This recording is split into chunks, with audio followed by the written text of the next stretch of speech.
Assalamualaikum warahmatullahi wabarakatuh. Salam sejahtera untuk kita semua. Semoga kita dilimpahi kesehatan dan juga semangat untuk belajar. Jangan lupa untuk mematuhi selalu protokol kesehatan dengan cara 3M.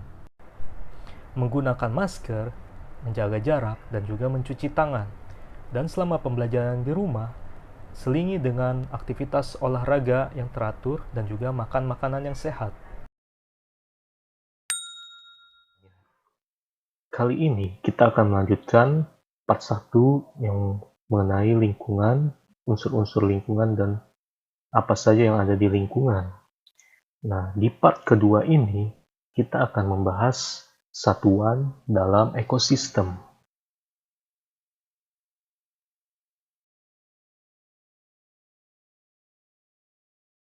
Kita ingat kembali pelajaran bab 7 mengenai sel yang menyusun jaringan, yang menyusun organ, lalu kemudian ada sistem organ, dan organisme.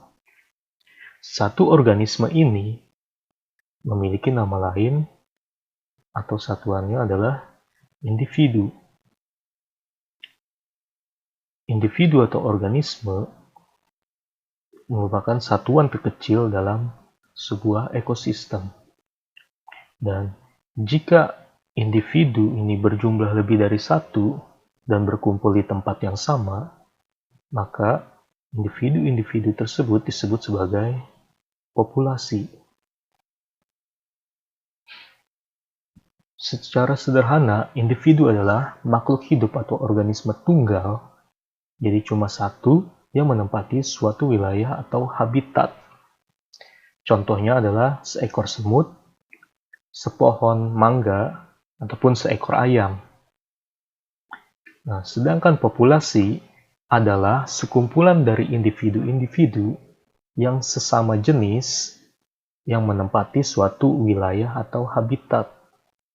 Contohnya, 5 ekor cicak yang ada di rumah, sekelompok tanaman padi di sawah, 4 ekor bintang laut di pantai.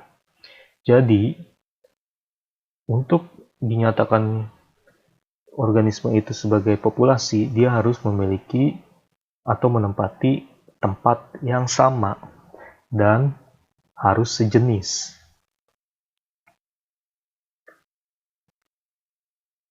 Selanjutnya, di tingkatan yang lebih tinggi, ada komunitas. Komunitas ialah kumpulan dari berbagai populasi yang hidup pada suatu waktu dan daerah tertentu yang saling berinteraksi dan mempengaruhi satu sama lain. Lalu, ada ekosistem. Ekosistem adalah suatu sistem ekologi yang terbentuk dari hubungan timbal balik tak terpisahkan antara makhluk hidup dengan lingkungannya. Pada skala yang lebih besar, ada bioma. Bioma merupakan sekelompok ekosistem yang ada di daratan pada sebuah benua yang memiliki struktur dan ketampakan atau fisionomi vegetasi yang sama. Contohnya, bioma padang rumput, bioma gurun, dan bioma hutan gugur. Selanjutnya, biosfer. Biosfer adalah kumpulan dari semua ekosistem yang ada di permukaan bumi. Jadi, secara gambarannya adalah ini merupakan individu, jadi ada 1 ekor rusa. Lalu, jika rusa-rusa tersebut berkumpul pada tempat yang sama dengan rusa lainnya yang sejenis, maka disebut sebagai populasi.